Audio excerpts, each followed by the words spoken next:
Hi guys, it's Heather. Welcome to my channel, or welcome back to my channel. If you are new here, my name is Heather and I started a Etsy and print-on-demand business 2 years ago that I grew and scaled to over 400K in revenue. And now I teach others on how they can grow and scale their own Etsy and print-on-demand businesses on this channel here. So if you want to see more content like this, don't forget to subscribe before you leave, like the video, and comment what future suggestions of videos you'd like to see as well. In my journey of scaling and growing to over 400K in revenue, I have came across a lot of problems, a lot of challenges and struggles in my Etsy and print-on-demand journey that I really don't want other people to have, and hopefully this video can help those of you who are starting out, or you're at that scaling zone where there's that common phrase of I don't know what I don't know, and hopefully this video answers that I don't know portion of your own print-on-demand journey. So we're gonna hop right into the video here.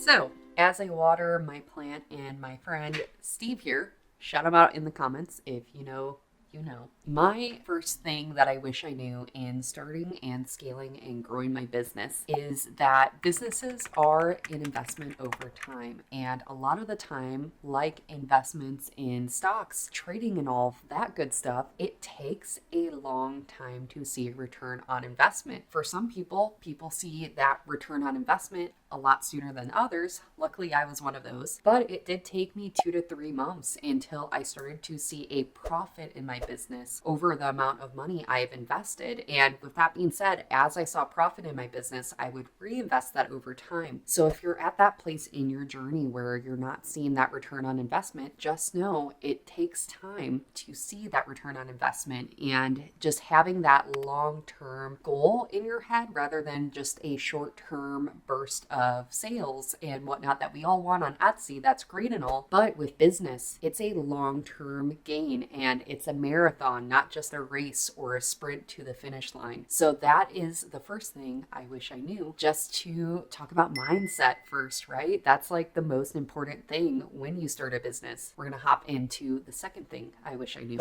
So guys, the second thing that I wish I knew is to always start with market research rather than just throwing spaghetti at the wall and designing what I thought others wanted rather than what they actually wanted. An example of this is I used to design for the dog niche, and I just remember when I was designing for the dog niche, I just made shirts that said dog mom on them, and they were really just not good designs. And if I had done market research prior, I would have saw designs that really worked for other people and created those in my own way and hopped into trends at the right time that were relatable to that niche. Not every design that you think will sell will actually sell. You really have to do that market research ahead of time in order to see those consistent sale volumes. There are certain niches that get high daily search volumes on Etsy, and then there's other niches that don't get high daily search volumes on Etsy, and that's where I based a lot of my listing creation in when I first began. But over time, I did my market research, my market validation, and I saw certain niches were selling over other niches. Ooh, I am so sorry, Steve. I just totally hit Steve. Oh, I feel so bad now in this video. I'm like watering Steve and then I'm just beating him up. Oh my gosh, this is so bad. Anyways, on to number 3.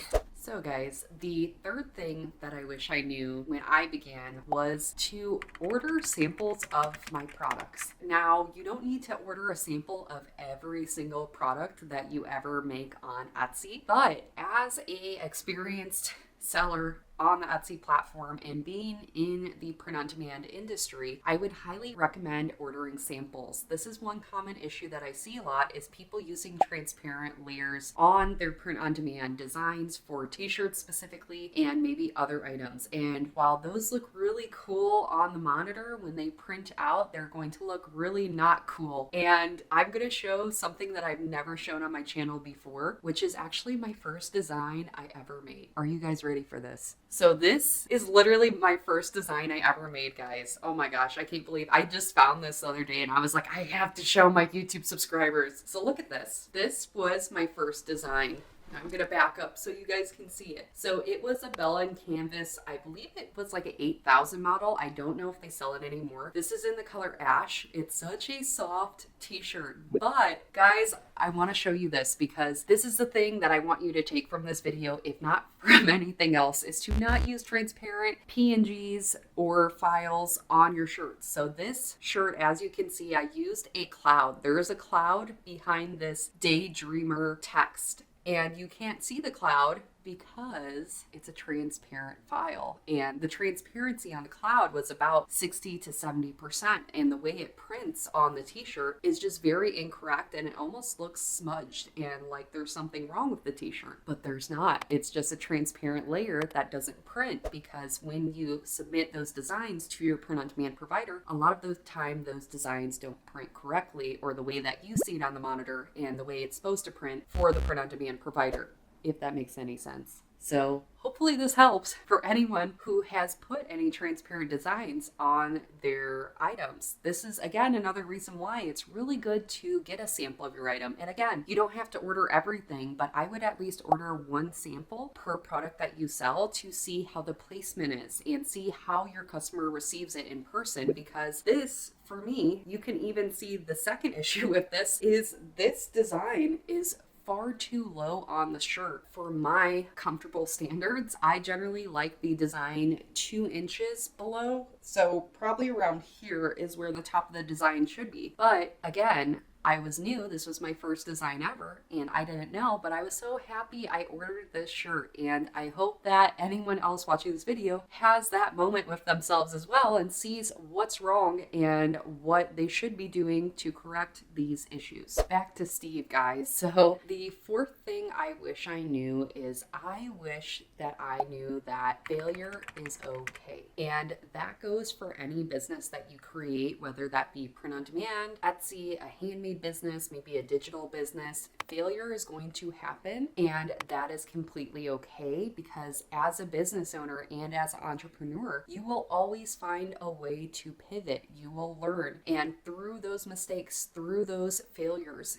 you will learn so much and grow so much as an entrepreneur. And I wish that I could tell my past self that, because I failed multiple times. For those who don't know, I opened a store in 2020. And when I opened that store, I decided to close that store because the processing and production times for my store was 2 to 4 weeks. Customers were getting their items in a month time frame because it was during the pandemic. There was shortages of workers and people printing at the time. So I realized, no, I can't keep a store open when my customers are getting items in 4 weeks plus. So I closed my store in 2020, and I failed the first time I started an Etsy and print on demand business, but I decided to reopen. It's just the moment of doing the thing, and you need to keep going if you really believe in your business and you believe it's going to be a long-term investment, and you will see that return on investment at some point in your business. That is what I kept hold of in my time with Etsy and print on demand. And when I reopened in 2021, you guys have probably heard my story already, but I went from 0 sales to 250K in sales. So that is possible, and it all started with failure.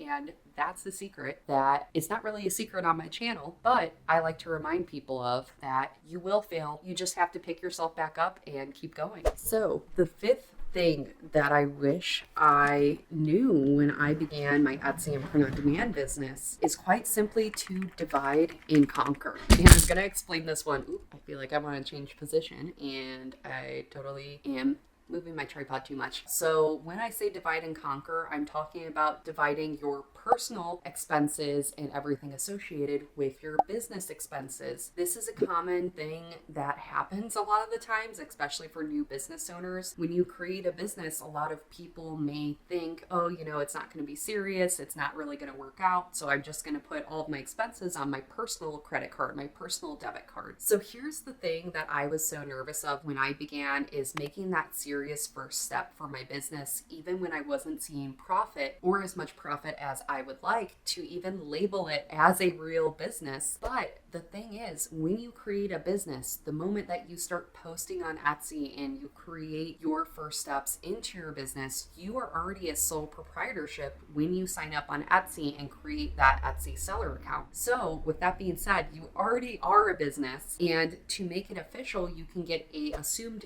business name document or a DBA, which is doing business as document. They're basically the same type of document. It just depends on what state that you register. But you can go to your local government and register this in your town, and that is where you can apply for a business credit card, maybe a business checking or business savings, to separate those personal from business assets. And that's something that I wish I did when I first began, because when it came to tax season in 2022, guys, I just want to share my story and all the stress I went through, because I don't want anyone else to have the stress. But I had my personal and my business finances so mixed up and so merged together, because when I began my Etsy business, I was charging all of my mock-ups, all of my production fees, all of the above expenses on my Etsy store to my personal credit card. And while I didn't know at the time, this would be a nightmare for taxes. And come the next year when I had to do taxes, do you know how long it took me to do my taxes, guys? It took me 6 months, because I had a bad bookkeeper, first of all, that started all of it. And then on top of having a very not good bookkeeper, they also had to separate my personal from business expenses. So they were going through all of my personal banking and trying to thread and fine comb out the business expenses from the personal expenses. And that was just a very long process, and it took well over a year to get my books straight and make sure everything was separated correctly, that I was paying the right amount for taxes, and then also I was also claiming what was mine for my own income of 2022. So with that being said, and all this tax and legal talk, I want to say that I am not a tax or legal professional, so please seek out tax consulting, tax preparation, or tax help if you are feeling stressed about the world of taxes or the world of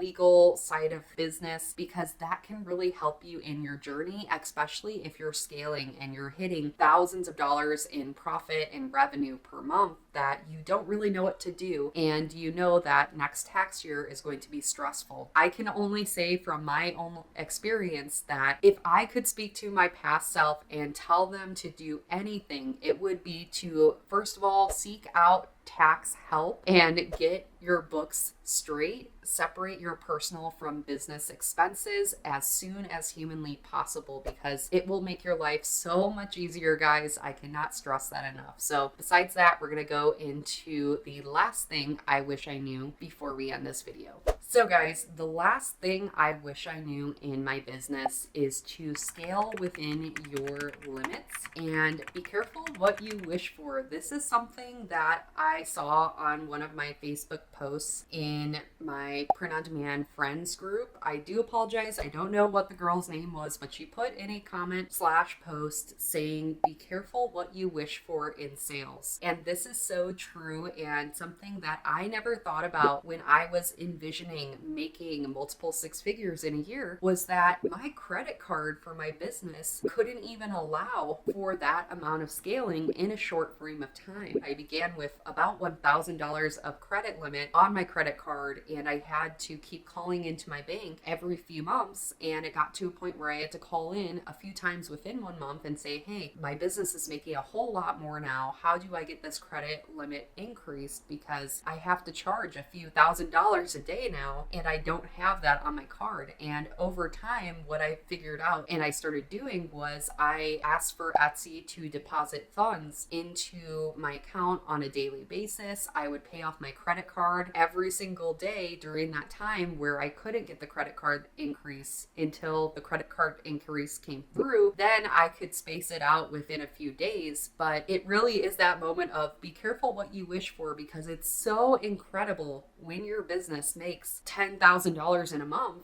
But the back end of that is how much can your credit card take within a day or a few days, and how much can your business's funds and resources take as well when you scale to that level. Sometimes you can scale way too quick, and when it's just you by yourself as a business owner, you have to figure out, okay, I need a credit card limit increase, or I just need to ask Etsy to deposit funds every single day so I can pay off the credit card every single day when I get those new charges coming through. So that is something to think about as well. I remember on my Printify backend, I had so many orders I just kept on hold until the next day, and then I put in my processing times that we were delayed because I couldn't fulfill all the orders because my credit card couldn't take all the production fees that needed to be charged every single day. So that happened when I began, and that's something that I didn't remember until someone commented in that Print on Demand Friends Facebook group. So thank you to who commented that, because that is something that I wish I knew when I began. So in this last point here, talking about your business credit card and how to increase your credit limits and all of the above as you scale up your business, this is something that I did want to dive a little bit deeper in real quick. So when I began, like I said, I started with $1,000 on my credit card account as my limit. Now, I had to get a hard credit inquiry in order to get that credit card, and I know for a lot of new Etsy and print on demand business owners, or a business owner in general, your credit sometimes might not be at that level where you can have a large credit limit as I did when I began. Now, there's two ways to really go about this. One of the ways is to fund your own business, and by funding your own business, that's setting maybe a few $100s to start off in a business checking account. So if you can't get a credit card account, I recommend getting a checking account. One of my personal favorites is Chase.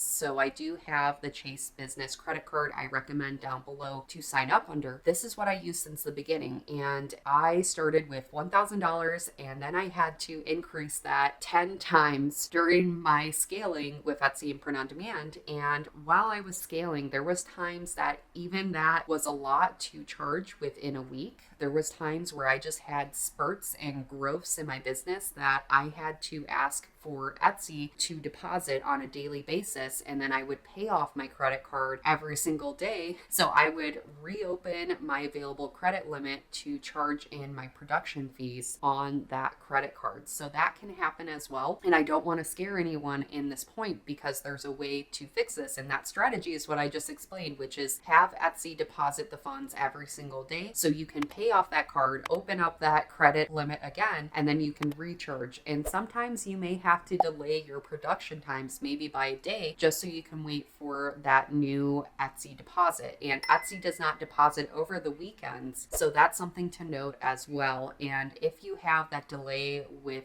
your payments and charging your credit card, I would at least contact your customers as well. But you can also put, again, funds into your checking for your business account. So that's why I always recommend opening up a business checking, a business credit card, and then 2 business savings accounts, one for your taxes, one for business expenses. In the case that you may have an issue like this, you can take from that savings and have it in your deposits, so all of your production fees are charged in a timely manner, so your items and your orders go to production in time. So hopefully this method makes sense. I just wanted to make this point and explain this in detail for those of you who may be scaling at the level that I once did. It is one of those really incredible moments because you're getting so many sales, but the downside is that you can't fulfill all of the sales that you have coming in based on the credit limits that your bank may have given you. And one of the things I do suggest as well is calling into your credit card company and telling them that your business is making a whole lot more than you initially said as well. I had to do that, and after 6 months of telling them that, they gave my credit card a increase without having to do a hard or soft inquiry on my credit score or my credit account. So that's something to note as well. So guys, that's going to be all for this video today. Don't forget to like and subscribe, comment down below any future video suggestions that you guys have, and I will see you all in the next video. Don't forget to stick around for that blooper reel because you guys know one is on its way. See you guys in the next video.